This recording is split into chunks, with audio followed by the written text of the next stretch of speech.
In 1984, after being in Austria only 2 years, I received a phone call from Ambassador Nick Platt, who was about to become the Executive Secretary of the State Department, the person who runs and coordinates the entire mechanism on behalf of the Secretary of State, producing the briefing papers and the records and arranging the trips and making the State Department work and following the directives of the Secretary of State, who at the time was George Shultz. And Ambassador Platt and I had worked together for Richard Holbrooke in the East Asia Bureau, and he wanted me to come and be his deputy. Being Deputy Executive Secretary of the State Department was one of those jobs everybody wanted to have. So hard to pass up. And I said, of course, I'm coming. And so I had to pack up myself, leave right away, leave my poor wife, lay son, now with 3 children, to follow me to Washington. And I arrived there in cold winter. Ambassador Holbrooke let me stay in his house in Georgetown, and I began putting in these incredibly long hours. You arrived about 6 or 6:30 in the morning, going over what's the latest news, making sure Secretary of State is aware of all of that, and you're there at night until the last memo is done, every other night until 10 p.m. We had 2 shifts of secretaries and memos and action and things coming all the time, including when there would be crises. Now, one of the first crises I dealt with was the announcement by the Coca-Cola Company that they were eliminating old Coke. They had new Coke. I was a Coca-Cola addict. I lived on Coca-Cola all day long, drinking it, and the taste of the new Coke was abhorrent. And so I became the main leader on the 7th floor of the State Department, that is where all the senior executives are, and I'm running back and forth, getting the undersecretaries and deputy secretary and all their staff signing the petition, bring back old Coke, get rid of new Coke, and I'm sending them off to Atlanta. So it looked like new Coke was going to be there, there'd be no more old Coke, and we were going on my first trip with Secretary Shultz to Portugal, to a NATO meeting. Portugal still had old Coke.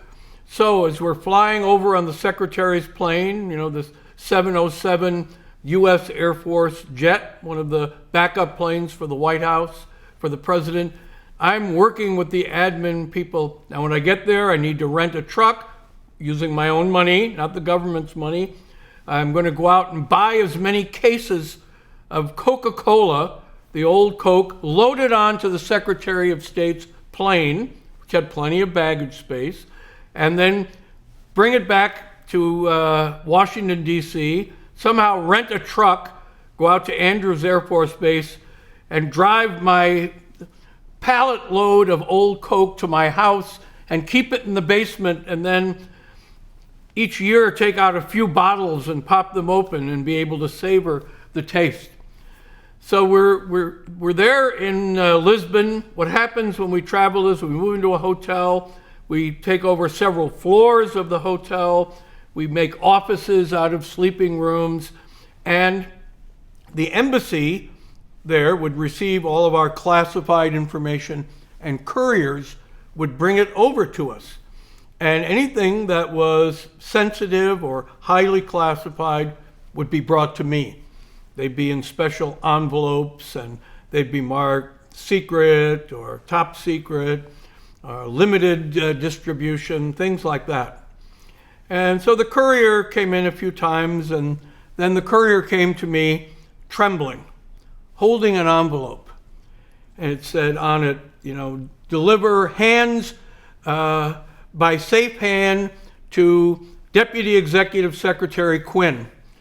And when I opened it up, he handed it to me. I had a sign for it, and he said, "I've never had anything like this. I've never had anything in this channel before, special sensitive channel." I opened the first envelope, take another one out. eyes only for Deputy Executive Secretary Quinn, classified, secret, top secret.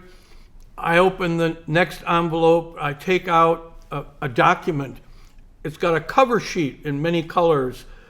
Eyes only, highly classified, written all over it. And I thought, this is like the channel that you get a war message. This is where nuclear weapons are going to their highest level. I'm kind of shaking myself. I've not seen anything like this. What could it be? I'll have to take it down to the Secretary of State. And I lift up the cover sheet, and underneath is a simple message. And it says, Coca-Cola has surrendered. Old Coke is coming back. All of your friends at the State Department stand in awe of your leadership. So that was my first crisis that I dealt with working on the 7th floor of the State Department. Maybe in retrospect, not as deep a crisis as anyone might think, but at the time it was really, really important to me.